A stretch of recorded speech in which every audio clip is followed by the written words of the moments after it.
কর্মসূচির নাম পাড়ায় সমাধান, কিন্তু সেখানেও সমস্যার শেষ নেই।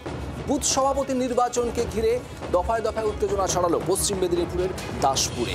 বুথ সভাপতি নির্বাচনে ভোটারদের প্রভাবিত করার অভিযোগ আনা হয়েছে দুপক্ষের তরফে। অবশেষে প্রশাসনের নজরদারিতে মেটে ভোট।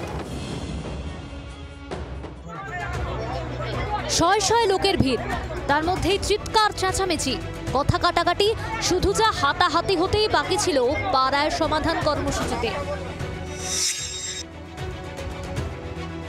দাসপুরের নন্দনপুর 1 নম্বর গ্রাম পঞ্চায়েতের বালকরাউত, সাদ করিম ও রামবাটি বুথে সভাপতি নির্বাচন ছিল বৃহস্পতিবার। স্থানীয় সূত্রে খবর, সভাপতি পদে একাধিক প্রার্থী দাঁড়ানোয় গ্রাম জুড়ে উত্তেজনার আবহ তৈরি হয়েছিল আগে। ভোট গ্রহণ চলাকালীন সেই উত্তেজনার চরমে ওঠে। ভোটারদের প্রভাবিত করার চেষ্টা করা হয় বলে অভিযোগ। তৃণমূল নেতৃত্ব অবশ্য অভিযোগ বা উত্তেজনার কথা মানতে রাজি হননি। দুটি নাম আছে শহীদ করিম বুথের ক্ষেত্রে। এই দুটি নামের মধ্যে সেখানে কিছু মানুষ বলছে ভোটাভুটি থেকে একজন করতে হবে, আর অধিকাংশ মানুষ বলছে দুজনকেই রেখে এখানে নিরপেক্ষ ব্যক্তি হিসেবে এখানে প্রকল্প গ্রহণ করা হবে। পরে পঞ্চায়েত ও প্রশাসনের হস্তক্ষেপে পরিস্থিতি সামাল দেওয়া সম্ভব হয়, কিন্তু প্রশ্ন হচ্ছে বুথ সভাপতি নির্বাচনেও এত বিরোধ কেন?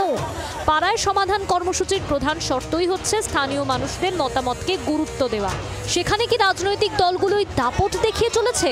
তাতে কি শেষ পর্যন্ত সমস্যার আদৌ সুষ্ঠু সমাধান হওয়া সম্ভব? ব্যুরো রিপোর্ট, জি 24 ঘন্টা। বাংলার আওয়াজ, বাঙালির আবেগ, জি 24 ঘন্টা।